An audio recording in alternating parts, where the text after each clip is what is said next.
আমি আমার সংক্ষিপ্ত বক্তব্য এখানে শেষ করছি। বাংলাদেশ জিন্দাবাদ। কোনো কথা বলো না, সামনে যারা আছেন সামনের জায়গাটা একটু ছাইড়া দিয়ে দিব, কথা বলা যাবে না। এই হুজুরে আমাদের জন্য একটু দোয়া করবেন। দোয়া করে আজকে হুজুরের 2 থেকে 3টা প্রোগ্রাম ছিল, এরপরে হুজুরে এখান থেকে দৌলতপুর যাবেন, গিয়া মাগরিবের নামাজ পড়বেন। হুজুরকে আমরা এখানে লেট করাতে পারবো না। তারপরে হুজুর বলেছে যে আসরের নামাজ এখানে আইসা পড়বে। আমি মঞ্জু ভাই জানে আছে, মঞ্জু ভাই যেন ওই আছে মঞ্জু ভাই, হুজুরে জিজ্ঞাসা করবে মঞ্জু ভাই কই। আমরা হুজুরের দোয়ায় অংশগ্রহণ করি।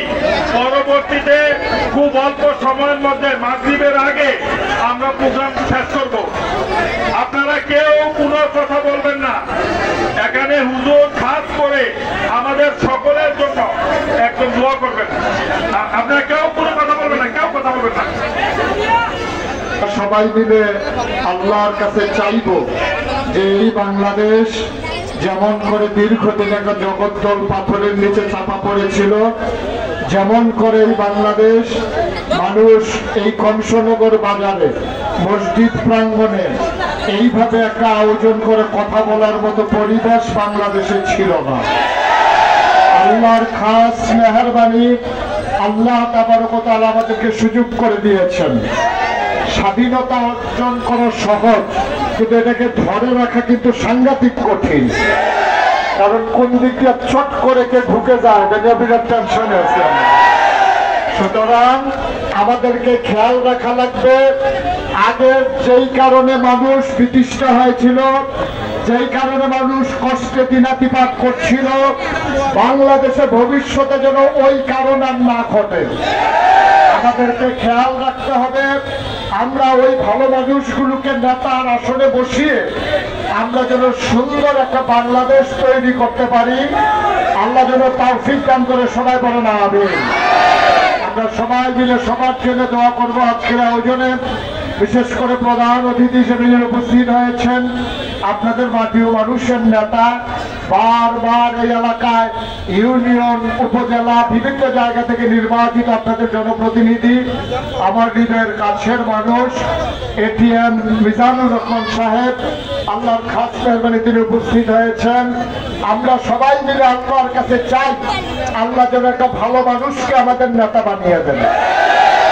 কোনো খারাপ মানুষ যেন আমার মাথার উপরে হাত চাপিয়ে না দেন।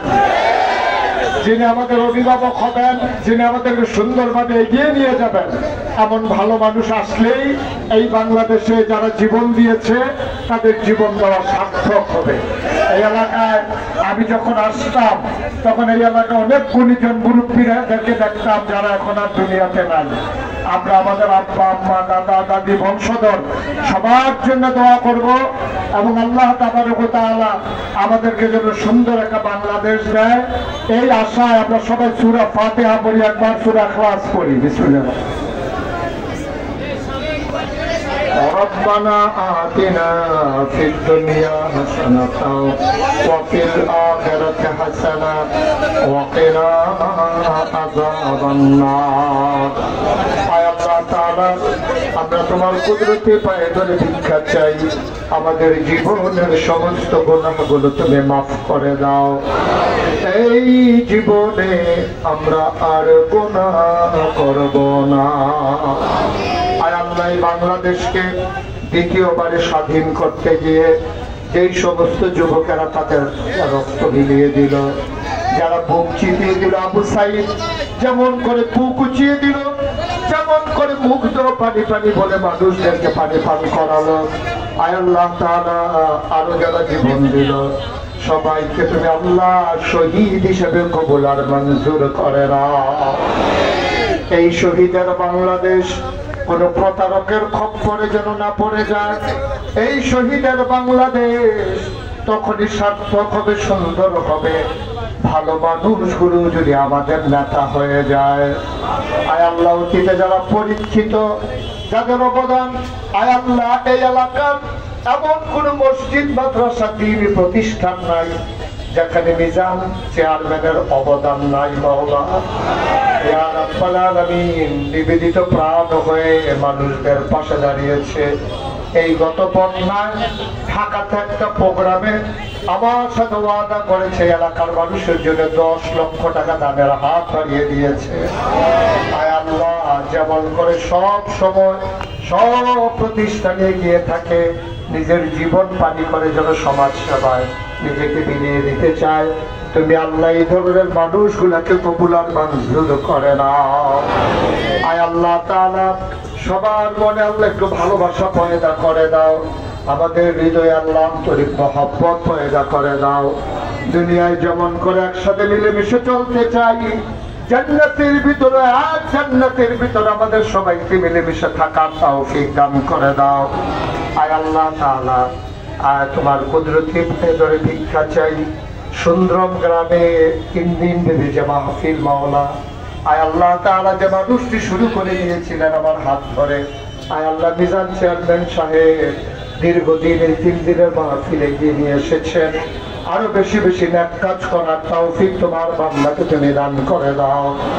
আয় আল্লাহ তাআলা, এমন ভালো মানুষগুলো আমাদের দরকার যারা এই দেশকে এগিয়ে নিয়ে যাবে, যে দেশের স্বপ্ন দেখেছে ছাত্র জনতা, স্বপ্ন দেখে দেখে যারা জীবন বিলিয়ে দিল, আয় আল্লাহ তাআলা তাদের স্বপ্নকে এগিয়ে নিয়ে যাওয়ার জন্য, বাস্তবে রূপ দেওয়ার জন্য আমাদের যার অবস্থান থেকে কাজ করে যাওয়ার তৌফিক দান করে দাও। আয় আল্লাহ তাআলা, তোমার কুদরতি পায়ে ধরে ভিক্ষা চাই, তুমি মাওলা আমাদের সবাইকে কবুল আর মঞ্জুর করে নাও। আয় আল্লাহ তাআলা, তোমার কাছে ভিক্ষা চাই মাওলা, আমাদের যার যত অভাব আছে দূর করে দাও, যার যত পেরেশানি আছে উদ্ধার করে নাও, যারা ঋণগ্রস্ত ঋণ মুক্ত বানিয়ে দাও, যারা সুস্থ শিফায়ে কামেলা নসিব করে দাও। আজকের আয়োজনকে তুমি কবুল আর মঞ্জুর করে নাও। সামনের পথে চলো তুমি আমাদের জন্য সহজ করে দাও। শয়তানের শয়তানি, মানুষের শয়তানি, জিনের শয়তানি থেকে হেফাজত করো। আসমানি বালা, জমিনি বালা, হাওয়াই বালা থেকে তুমি মাওলা হেফাজত করে রাখো। আয় আল্লাহ তাআলা, মিজান চেয়ারম্যান সাহেব সহ এখানে যারা উপস্থিত হয়েছেন, তোমার কুদরতে সফর্দ করে দিলাম, তুমি মাওলা সবার জামিনদার হয়ে যাও। আমার দরবারের বিশিষ্ট খাদেম আয় আল্লাহ তাআলা হাজী মঞ্জু, তুমি আল্লাহ কবুল আর মঞ্জুর করে নাও। আয় আল্লাহ তাআলা, আমার দরবারের সকল কাজের সাথে অতীতেও যেমন করে মিজান চেয়ারম্যান সাহেব জড়িত ছিলেন, সামনের দিনেও সকল দিনই কাজে জড়িয়ে থাকার তৌফিক তুমি দান করে দিও। ইয়া রাব্বাল আলামিন, মাওলা রাব্বুল কারীম, আয় আল্লাহ আমাদের সাথে তুমি কবুল আর মঞ্জুর করে নাও। কাগজে পত্রে সোনার বাংলা নয়, প্রকৃত অর্থে সোনার বাংলা হিসাবে তুমি কবুল আর মঞ্জুর করে নাও। আয় আল্লাহ তাআলা, বহিঃশত্রু আভ্যন্তরীণ শত্রু সকল শত্রুর হাত থেকে বাংলাদেশকে তুমি হেফাজত করে রাখো। রব্বানা ফাগফির লানা যুনুবানা وكفر عنا سيئاتنا وتوفنا مع الأبرار.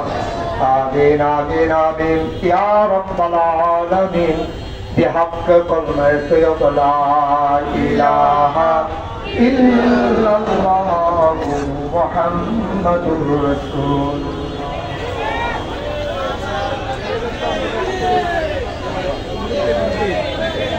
আপনারা সুন্দর করে